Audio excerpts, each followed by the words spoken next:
Vamos imaginar um cenário aqui, uma coisa quase de filme. E se as maiores potências militares do mundo, China, Rússia, Índia, toda a OTAN, se juntassem numa única força?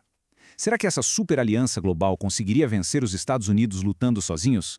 Pois é, essa é a grande pergunta que vamos tentar responder hoje. É um exercício de imaginação, claro, mas que acaba revelando muita coisa sobre como funciona o poder militar no século XXI. Beleza? Mas para a gente conseguir responder a isso, não dá para só sair contando soldado, tanque e navio, né? A história é bem mais funda e mais complexa do que parece assim de primeira. Então vamos começar pelo lado mais óbvio da coisa. A força bruta, os números puros. E aqui, a vantagem de uma coalizão mundial parece indiscutível.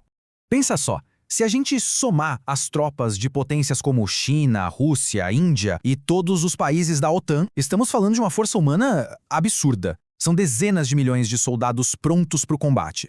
E essa avalanche de recursos não para nas pessoas, não. Essa coalizão mundial teria um arsenal gigantesco, dezenas de milhares de tanques, caças de última geração e navios de guerra.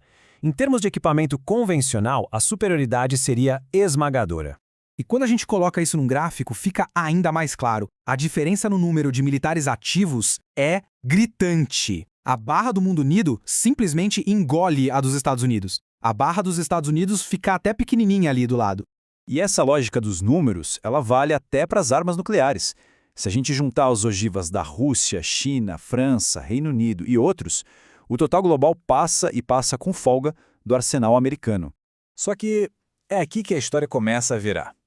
Porque ter mais armas nucleares não significa automaticamente ter mais poder de verdade. O uso dessas armas é super complicado. Tem toda a doutrina da destruição mútua garantida. Então, só a quantidade, por si só, não define o vencedor numa guerra moderna.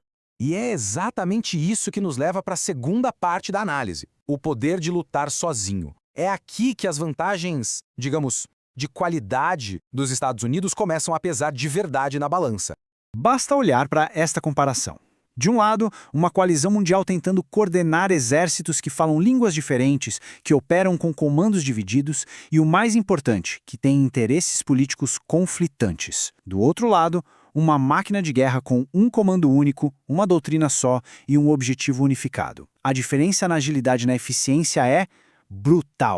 A primeira grande vantagem é essa: comando e coordenação. O exército americano funciona como se fosse um organismo só. Decisões que numa coalizão poderiam levar semanas de negociação são tomadas em horas, às vezes minutos. As ações da Marinha, da Força Aérea e do Exército são todas sincronizadas em tempo real.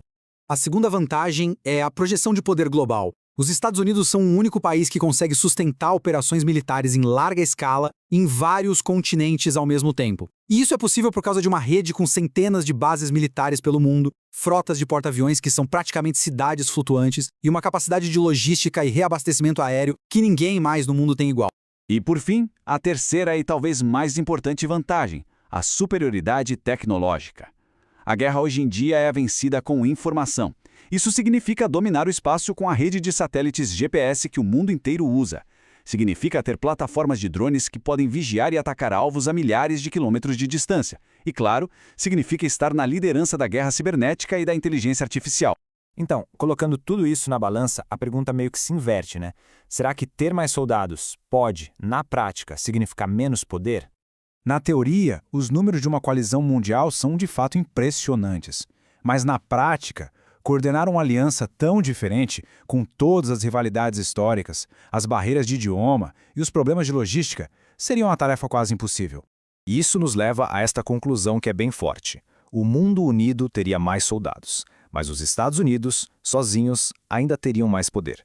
É uma reflexão final de como na guerra moderna a coesão, a tecnologia e a capacidade de agir de forma unificada podem, sim, superar a força bruta da quantidade. A verdadeira questão não é quem tem mais, mas quem consegue usar o que tem de forma mais eficaz.